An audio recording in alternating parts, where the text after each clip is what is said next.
राधा राधा, क्या दुर्लभ रह जाएगा, क्या चाहिए। पलक झपकने को निमेष कहते हैं। इतने में राधा के प्रीतम ने अनंत ब्रह्मांडों का सृजन कर दिया। ऐसी किशोरी जो हमारी है और ऐसी किशोरी जो के अधीन लाल जो है, मुझे क्या चाहिए समझ में नहीं आता। कोई पदाधिकारी हाथ मिला दे तो छाती फुला के गर्भ में घूमोगे, वो पता नहीं दोबारा तुमसे मिले कि ना मिले, तुम्हारी बात समझ पाए कि ना समझ पाए।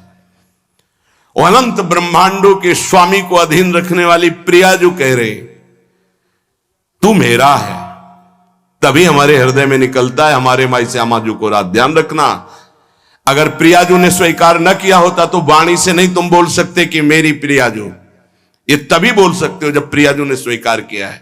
तभी यहां बैठे हो वृंदावन में प्रियाजू के घर में, तभी आप प्रियाजू के निज जनों से प्रियाजू की बात सुन रहे हो। स्वीकार करो पहले कि प्रियाजू ने तुम्हें स्वीकार किया है। हे स्वामिनी जू, मुझे ऐसी दृढ़ता दे दो, निर्माणा भवतु रसनाद्या तव गुणई, मेरी जबान अनन्य हो जाए, केवल राधा यश गान करे, राधा बोले। सदा स्थातुम कांखे विपिन वर कुंजे तव नवयो, प्रियाजू मेरे शरीर को ऐसा कर दो कि वृंदावन छोड़ के ना जाए। ऐसा रोग दे दो, ऐसी परिस्थिति दे दो, ऐसी घटना कर दो कि वृंदावन से कभी बाहर जाने लायक ही न रहे। बड़ी कृपा। घबरा जाएगा हृदय, रोग दे दो। नहीं नहीं, हमें कहीं भी रखो, रोग मत देना। भव रोग तो लगा ही आए, उसको तो तुम जान ही नहीं पा रहे, जो तुम्हें बार बार जन्म मरण, कैसा कैसा कष्ट है। जीव मानव योनि में आया, गर्भ में आया, 9 महीना रहा, मर गया, फिर दूसरे गर्भ में गया। क्या दुर्गति है जीव की, समझ पा रहे। मानव योनि में हुआ, ऐसी जगह जन्मा, उठा के फेंक दिया, उठा के फेंक दिया जैसे कोई डस्टबिन में कूड़ा फेंकता है। क्या दुर्गति है जीव की, समझ नहीं पा रहे।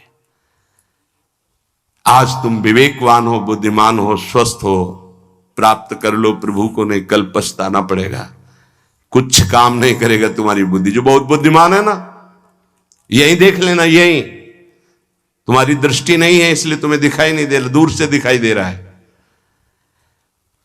कल जैसे बोले थे आज फिर बोल रहे हैं, यदि प्रभु के चरणों का आश्रय नहीं लोगे, नाम जप नहीं करोगे, शास्त्र मर्यादा का उल्लंघन करोगे, कोई भी हो, कितनी भी ऊंचाई, कितने भी बड़े पद में, कहीं भी तुम्हारा जितना भी वैभव है, तुम्हें संतोष नहीं प्रदान कर सकता। तुम्हारी चेतना तुम्हें जलाएगी, देख लेना। चिंता, शोक, भय, डिप्रेशन, दुख, इससे मुक्त नहीं हो सकते।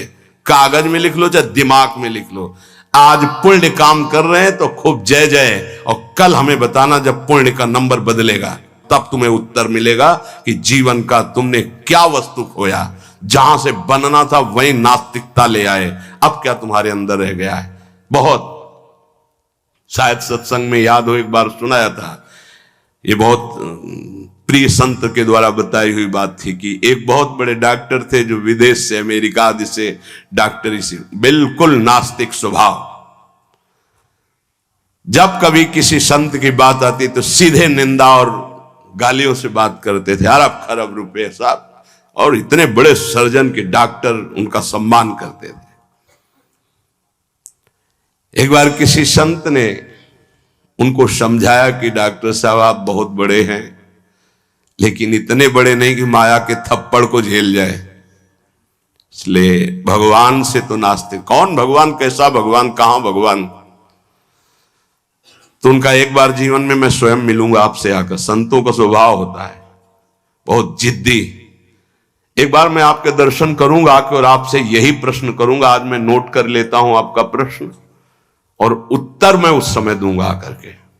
फिर कुछ वर्ष बाद हमको वृंदावन में मिले थे, सिंहोम आश्रम के सामने परिक्रमा मार्ग में बैठे हुए थे। बड़े उच्च कोटि के महात्मा, बड़े छद्म भेषधारी, कोई जान न पावे। तब उन्होंने बताया था उनका कुछ समय बाद एक्सीडेंट हुआ, मेरुदंड 6 जगह से टूट गए। मेरुदंड, अब हालत जानते हो मेरुदंड टूटने वाले की क्या होती है।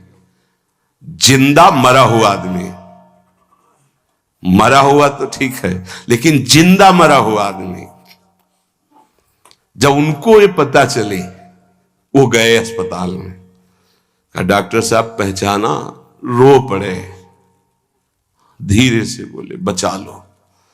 तो कहा अब तो गुंजाइश नहीं है, अब तो अकर्म लागू हो गया, अपना दंड देने में अब नहीं हो सकता। अब एक बात कहूं, अंतिम बना लो अगर, तो नाम जपना। बोले बोल दो, कुछ भी नाम बोल दो, कुछ भी बता दो। अब मैं मान गया कि कोई ईश्वर है जिसके आगे किसी की नहीं, अब मैं किसी काम का नहीं रह गया। मेरी सब पढ़ाई लिखाई डॉक्टरी व्यर्थ हो गई, मेरा जीवन अब मृत्यु शैया पे पड़ा है। बोले अब बोलो राम, अब बोलो।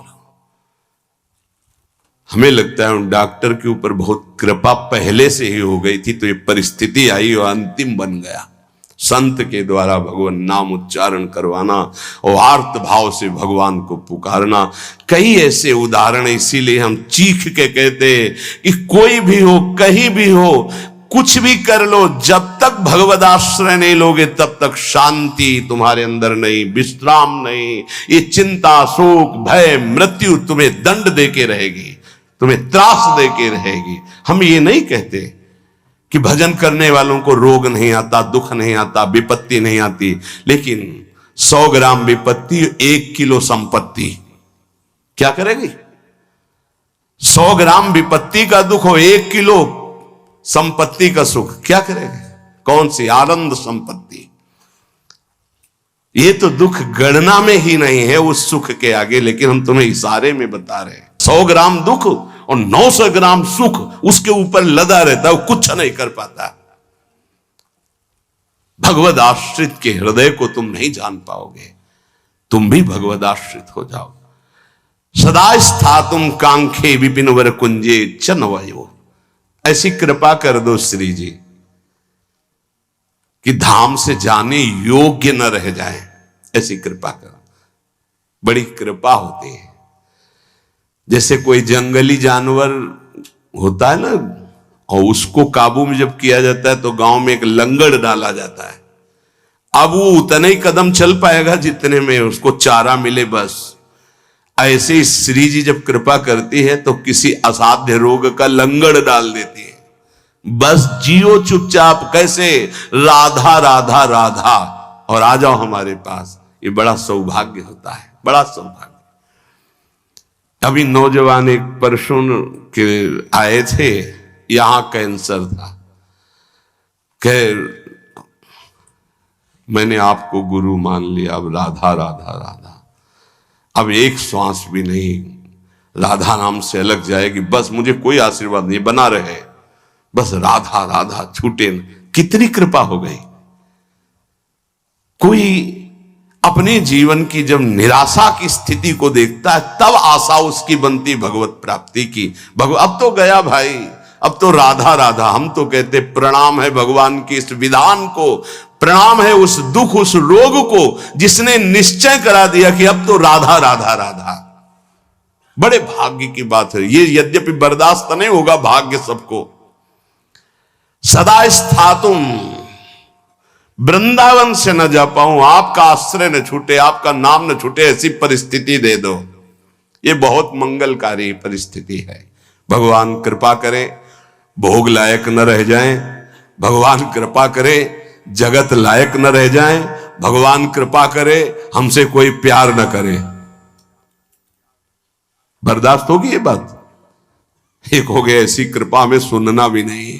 हमारी आकांक्षाएं जगत की है, ये जरूर सुनना। यही हमारे जीवन की दुर्दशा है जो हमको प्रभु से विमुख किए हैं।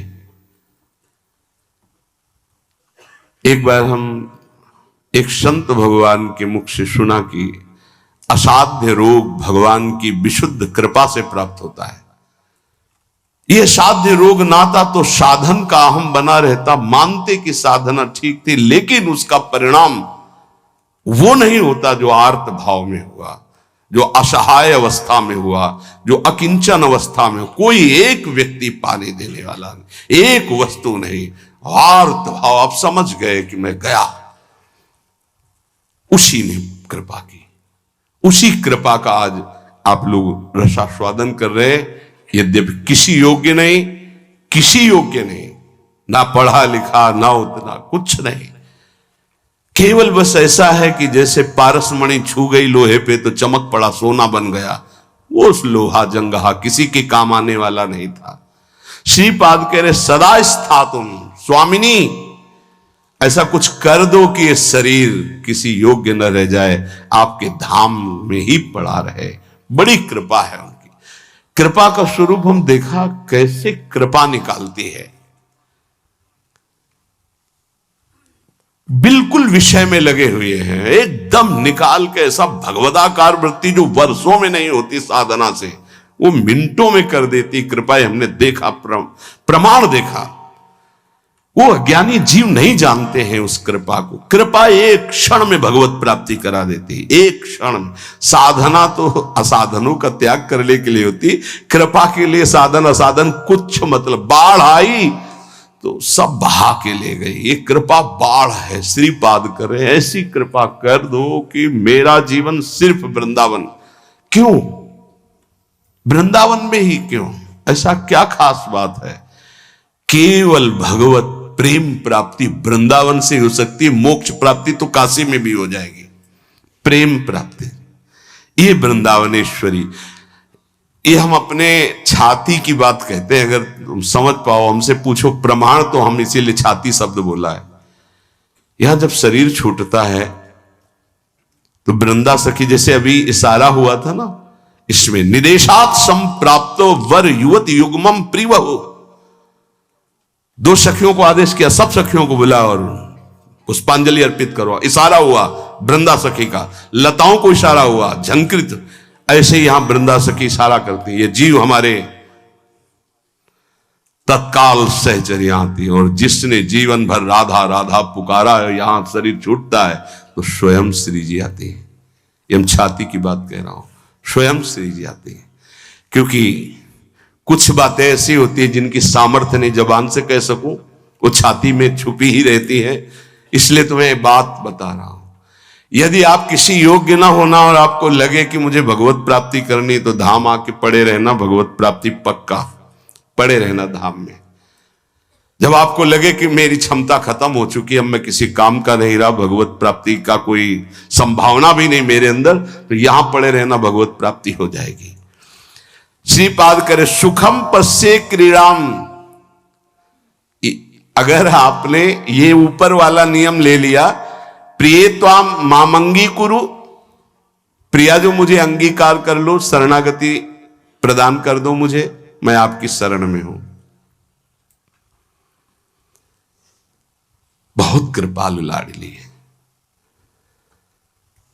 बहुत प्रतिकूलता कृपा से मिलती है, बहुत प्रतिकूलता। श्री सुधाने जी के बार बार श्लोक, कब ऐसा होगा, कब ऐसा होगा, गायन करके एकदम शिथिलता हुई।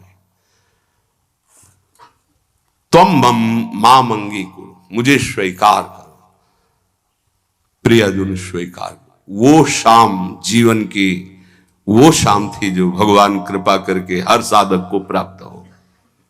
हर साधक को, हर जिज्ञासु को, हर प्रेमी को ऐसी शाम प्राप्त हो जिस शाम में विश्राम मिल जाए। हे तू मेरा, मेरे लिए ही तो साधना होती है।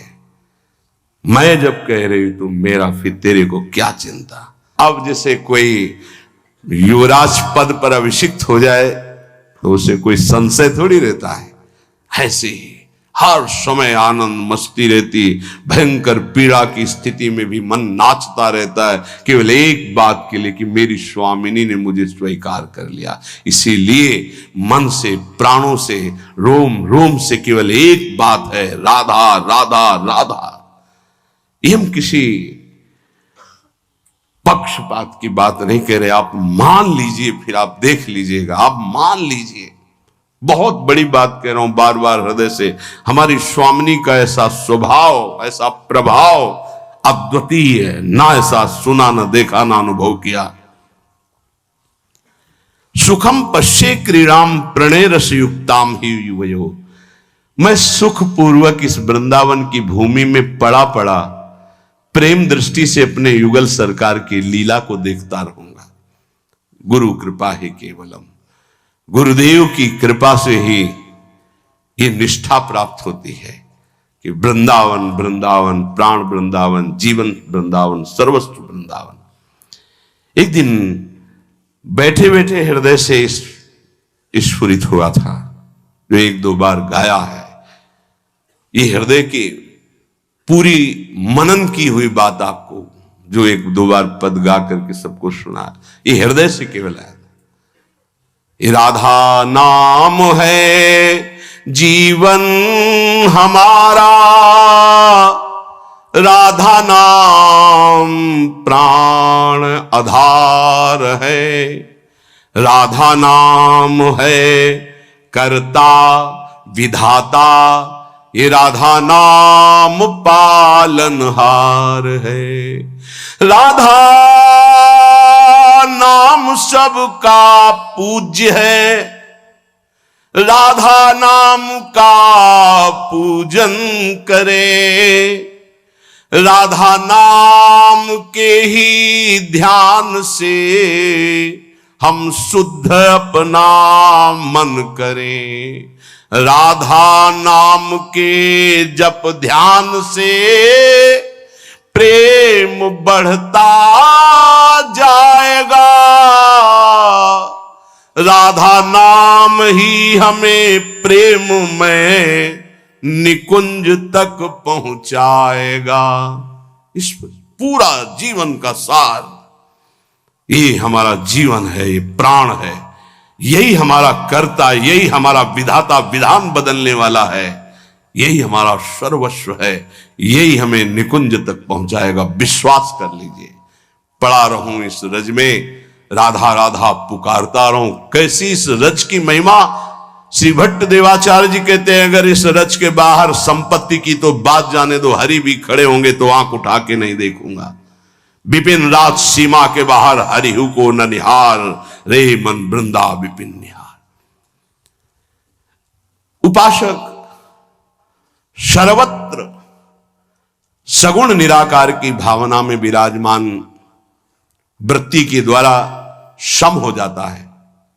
सगुण निराकार, जैसे राधा वल्लभ, यह हमारा रूप है आराध्य का, लेकिन मुझे दिखाई नहीं दे रहा, सर्वत्र वही है। हम भावना करते हैं अव्यक्त रूप से, निराकार रूप से, सगुण निराकार। सगुण हमारे प्रभु राधा वल्लभ जी, आकार ये सब हैं, लेकिन इनके अंदर वो विराजमान हैं। यहां से संसार से जीवन मुक्त, अब समिट गई पूरी ममता अपने प्रिया प्रीतम के चरणों में, तब ये प्रेम का प्रादुर्भाव होता है। भगवान से मनाना चाहिए कि हमारी बुद्धि को नष्ट कर दो। ये जो बहुत ज्ञान विज्ञान चलती है बुद्धि, प्रभु बस इसको इतना कर दो कि राधा राधा राधा राधा राधा, बस इतने में स्थित हो जाए, ना कोई तर्क आवे और ना कोई हमारी जानकारी की इच्छा रह जाए। उपासक के अंदर प्रश्न की धरा ही नहीं होनी चाहिए। जो हमको मिला इसके आगे हमको जानना ही नहीं चाहते, उससे सब कुछ प्रकट हो जाएगा। सच्ची मानिए, जीवन में कभी किसी से प्रश्न नहीं हुआ, कभी किसी से, गुरुदेव के सिवा, वो भी उपासना संबंध से। वैसे गुरु कृपा से सब प्रश्नों का समाधान होता है, वो मिलान के लिए। कि वेदांत कहता सर्वम खलमिदम ब्रह्म, तो प्रेम उपासना क्या कहती है? तो बोले सर्वान वस्तुतया निरीक्ष परम स्वाराध्य बुद्धिर्मम। तो ठीक है, हम इतनी जगह दर्शन करने जाते हैं, सब जगह प्रभु के अलग अलग नाम हैं, रूप वही वंशीधारी हैं, फिर मना क्यों किया जाता है?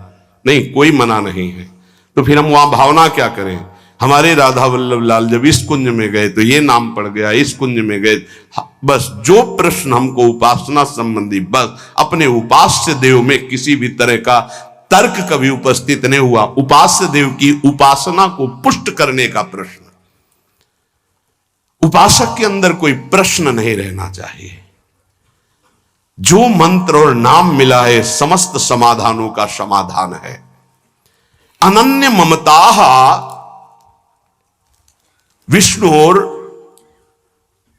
प्रेम संगीता, हमारी जो अनन्यता है वो पहले व्यापक तत्व में हो जाए। समाधान तभी प्राप्त होगा। ध्यान रखना, एक भी सृष्टि में कोई भी अगर हमारे प्रभु से अलग हमारी दृष्टि और व्यवहार में रहेगा तो भगवत प्राप्ति में बाधा रहेगी। इतना बड़ा खेल है। अनन्य ममता विष्णु, और विष्णु माने व्यापक। जो हम आराध्य देव का नाम स्वीकार किया गुरु प्रताप से, राधा वल्लभ लाल, वो राधा वल्लभ लाल विष्णु माने व्यापक। अनन्य ममता, हमारी ममता राधा वल्लभ लाल जी के चरणों में, और वो व्यापक, सब में वो व्यापक है। प्रेम संगीता, इसी से प्रेम का स्फुरण होगा। पहले सब में बराबर। हरिवंश नाम लीजिए अजात शत्रु ते सदा। देखो भला ऐसा है?